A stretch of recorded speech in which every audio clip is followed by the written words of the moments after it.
ketika kita mendapatkan cobaan dalam bentuk kefakiran, kemiskinan, kesusahan, ada beberapa hal yang perlu saya jelaskan. Yang pertama, ikhwan fillah, azakumullah, kita wajib husnudzon kepada Allah. Kita harus berbaik sangka kepada Allah, karena apa yang Allah takdirkan buat kita itu yang terbaik buat kita. Dan ketika Allah mencoba kita, menguji kita, Allah Maha tahu tentang kondisi kita. Sesulit apapun, sesusah apapun, sepakir apapun kita, semiskin apapun kita, tetap Allah tahu. Adukan semuanya kepada Allah dan berbaik sangka kepada Allah. Dan Allah itu Arhamur Rahimin. Allah Maha penyayang, Maha pengasih dari semua yang ada.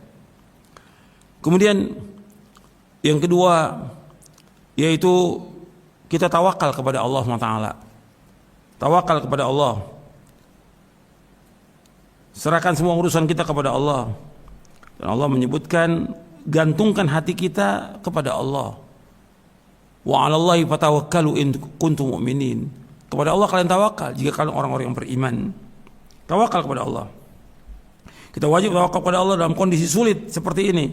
Kita serahkan semua urusan kita kepada Allah. Jangan kita minta-minta kepada manusia.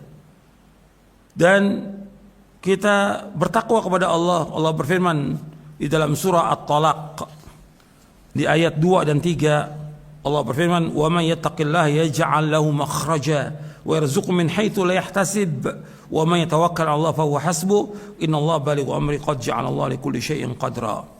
Allah berfirman dalam surah At-Talaq ayat 2 dan 3, "Wa may yattaqillaha yaj'al lahu makhraja." Barang siapa yang takwa kepada Allah, Allah akan bukakan jalan keluar baginya. Wa yarzuqhu min haitsu la yahtasib, dan Allah akan memberinya rezeki dari arah yang tidak disangka-sangka. Wa may yatawakkal 'ala Allah fa huwa hasbuh, dan barang siapa yang tawakal kepada Allah, maka Allah akan mencukupi keperluannya. Innallaha balighu amri qad ja'ala Allah likulli syai'in qadra. Sesungguhnya Allah melaksanakan urusannya. Sungguh Allah itu telah mengadakan ketentuan bagi segala sesuatu. Dalam surah At-Talaq ayat 2 dan 3. Rasulullah SAW bersabda, "Lau annakum tatawakkaluna 'ala Allah haqqa tawakkuli la razaqakum kama yarzuqut tayra taghdu khimasan wa taruhu bitana." Nabi bersabda SAW, kalau seandainya kalian bertawakal kepada Allah dengan sebenar-benar tawakal, Allah akan memberikan kalian rezeki sebagaimana Allah memberikan rezeki kepada burung. Yang burung itu pagi dia keluar dalam keadaan lapar dan pulang sore dalam keadaan kenyang. Hadis sahih riwayat Imam Ahmad, Tirmidzi dan Nasai dalam Sunan Kubra, Ibnu Majah dan Hakim dari sahabat Umar bin Khattab radhiyallahu an. Hadis ini disahihkan oleh Syekh Al-Albani dalam silsilah hadis as-sahih di juz yang pertama. Jadi yang kedua, kita tawakal kepada Allah. Yang ketiga, yaitu kita merasa qanaah, ridho dan puas dengan apa yang Allah rezekikan. Betul sempit, dapat tetap rezeki ada, meskipun punya beras hanya seliter atau setengahnya, tapi kita masih ada yang kita miliki untuk kita jual, untuk makan kita. Kita harus qanaah. Dan tadi sudah saya sampaikan bahwa seorang mukmin itu harus qanaah. Qad aflaha man aslama wa ruziqa kafafan wa qanna Allah bima ata. Nabi bersabda, sungguh berbahagia siapa? Orang muslim. Dan diberikan rezeki cukup, pas-pasan, dan dia qanaah. Hadis sahih riwayat Muslim. Nabi SAW bersabda, "Inna Allah tabaraka wa ta'ala yabtali 'abdahu bima 'ata. Faman radiya bima qasama Allahu lahu barakallahu lahu fihi wa wassa'ahu. Wa ma lam yarda lam yubarik lahu." Rasulullah SAW bersabda, sesungguhnya Allah tabaraka wa ta'ala menguji hambanya dengan apa yang Allah karuniakan, dengan apa yang Allah rezekikan kepadanya. Barang siapa yang redha, dia menerima dengan puas rezeki yang Allah berikan kepadanya yang pas-pasan itu, maka pasti Allah akan memberkahinya dengan meluaskan, melapangkan rezekinya. Dan barang siapa yang tidak redha dengan rezeki yang Allah berikan, tidak puas, maka pasti Allah tidak akan memberkahinya. Hadis sahih diriwayatkan oleh Imam Ahmad dan Baihaqi dalam Syu'abul Iman, disahihkan oleh Syekh Al-Albani dalam Sahih Al-Jami' As-Shaghir. Yang menyebutkan di sini Allah menguji hambanya dengan apa yang Allah berikan. Rezeki kita sedikit, pas-pasan, tapi kita redho, puas, Allah akan luaskan rezeki itu. Tapi ketika kita tidak redho, mengeluh, berkeluh kesah, Allah nggak akan berkahi rezeki itu. Kemudian Nabi juga bersabda SAW, man asbaha minkum aminan fi sirbihi, mu'afan fi jasadihi, indahu qutu yaumi fa ka'annama hizzat lahu dunya. Man asbaha minkum aminan fi sirbihi, barang siapa di antara kalian berada pagi hari dalam keadaan aman pada dirinya, mu'afan fi jasadihi, dan merasa sehat badannya, indahu qutu yaumihi, dia hari itu mempunyai persediaan makanan untuk hari itu aja, untuk besok nggak ada, cuma punya hari ini aja. Faka'annama hizat lahu dunya, maka seolah-olah dia telah diberikan dunia seisinya ini. Bayangkan antum, kita ini merasa aman, nggak ada gangguan, nggak ada musuh, nggak ada rasa takut. Yang kedua, kita sehat dikasih sama Allah. Yang ketiga, kita punya beras atau makanan cukup buat hari ini aja. Besok kita nggak tahu, nggak punya kita. Maka kata Nabi SAW, dia memiliki dunia ini. Hadis ini hasan, diriwayatkan oleh Imam Bukhari dalam kitabnya Al-Adabul Mufrad, Tirmidzi, Ibnu Majah dan selainnya dari sahabat Ubaidullah bin Mihsan Al-Ansari. Hadis ini hasan, dihasankan oleh Syekh Al-Albani dalam silsilah hadits as-sahihah. Kemudian yang keempat, tidak boleh hasad kepada orang lain. Ketika kita kondisi susah, miskin, fakir, pas-pasan, jangan kita dengki pada orang. Karena masing-masing Allah sudah berikan rezeki itu. Allah luaskan, Allah sempitkan. Apa yang Allah takdirkan buat kita itu yang terbaik. Allah berfirman dalam surah An-Nisa ayat 32, "Wala tatamannaw ma faddalallahu bi ba'dakum 'ala ba'd. Lirijal nasibu mimma iktasabu wa linnisa nasibu mimma iktasabna was'alullaha min fadlihi innallaha kana bikulli syai'in 'alima." Janganlah kamu iri terhadap karunia yang Allah lebihkan kepada sebagian kalian dan sebagian yang lain. Karena bagi laki-laki ada bagian dari apa yang mereka usahakan, dan bagi perempuan pun ada bagian yang mereka usahakan. Mohonlah kepada Allah sebagian dari karunia-Nya, sungguh Allah itu Maha mengetahui segala sesuatu. Surah An-Nisa ayat 32. Kemudian yang selanjutnya, yang kelima, kita syukur. Artinya dengan rezeki yang Allah berikan ini, kita syukuri. Sedikit rezeki itu, tapi syukur kepada Allah. Allah berfirman, la in syakartum la azidannakum wa la in kafartum inna adzabi lasyadid. Kalau kalian bersyukur, Allah akan tambah nikmatnya kepada kalian. Kalau kalian kufur, azab Allah sangat pedih. Dalam surah Ibrahim ayat 7.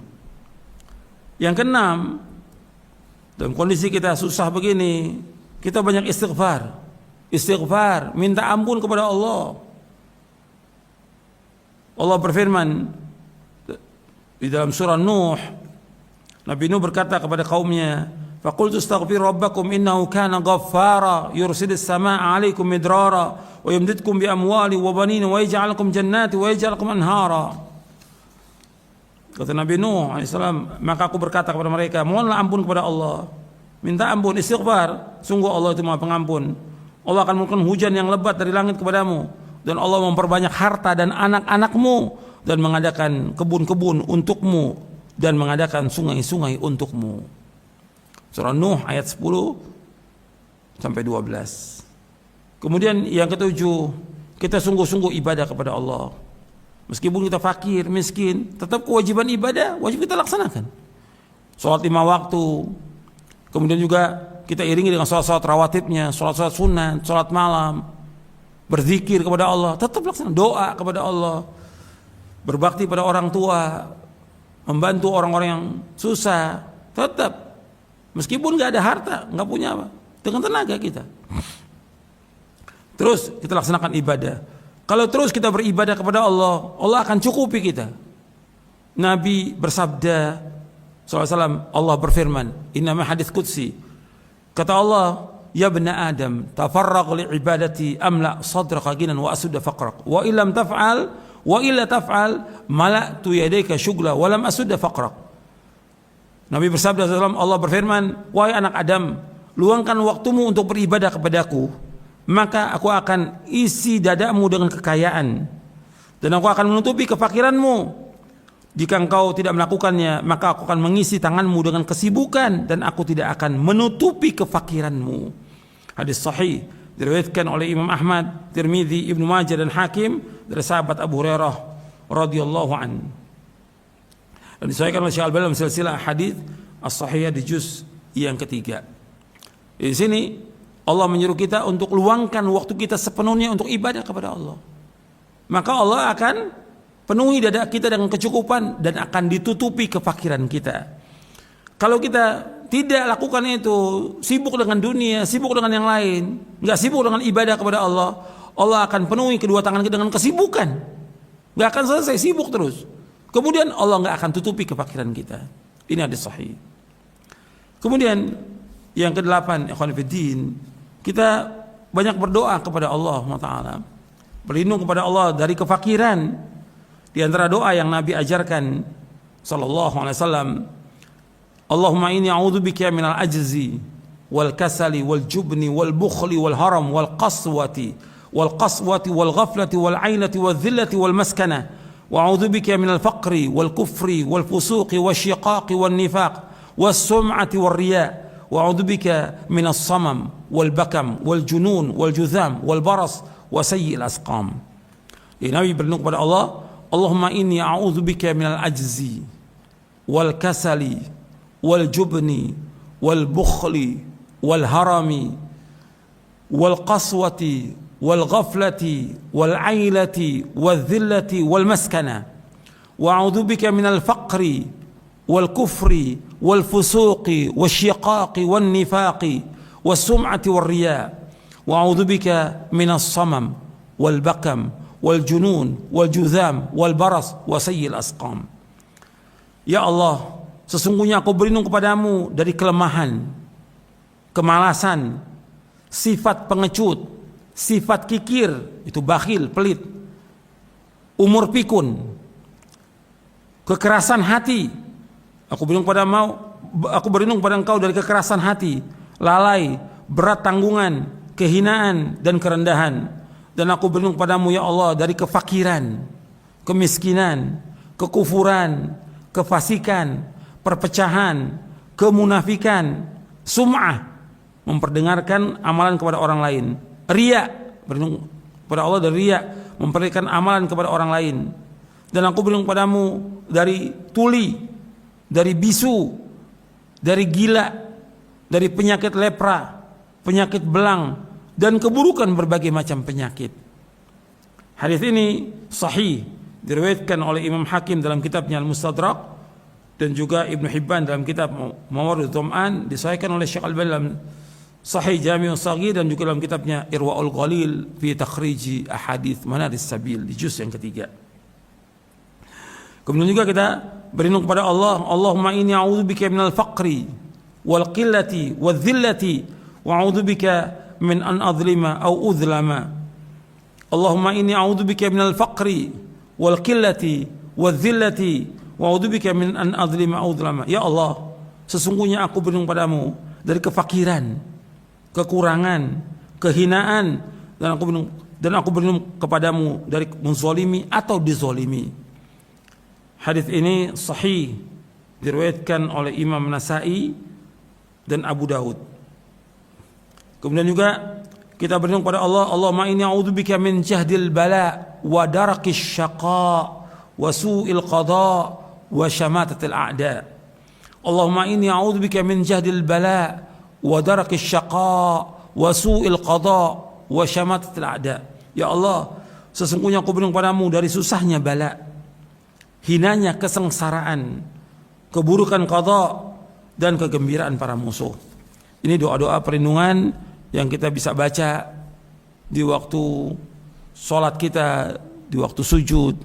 Kita baca antara adzan dan qomat di tengah malam, atau ketika kita sedang berpuasa di bulan Ramadan ini. Kita banyak berdoa kepada Allah Taala sehingga Allah menghilangkan kesulitan, kesusahan, kefakiran, kesengsaraan, dan juga sifat-sifat yang jelek lain dari berbagai macam penyakit, agar kita dijauhkan oleh Allah.